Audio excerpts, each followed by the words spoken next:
full of blessings ang 2025 para sa Mr. and Mrs. na sina EA Guzman at Shaira Diaz. Ang nilulook forward nila for 2026, alamin sa chika ni Bea Pinlac.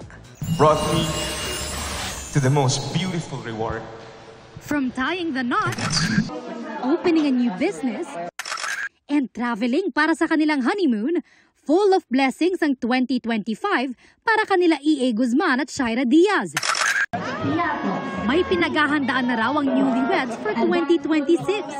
Planning to have a baby. But no pressure. Yeah, no pressure. Kung yung bibigay ni Lord, di ba? Pero yun talaga yung goal namin is to have a baby. This Our very own coming 2026. bundle of joy. Yes. Sana. Back to working out na rin sina EA at Shaira na sinimulan nila by doing their first fun run together.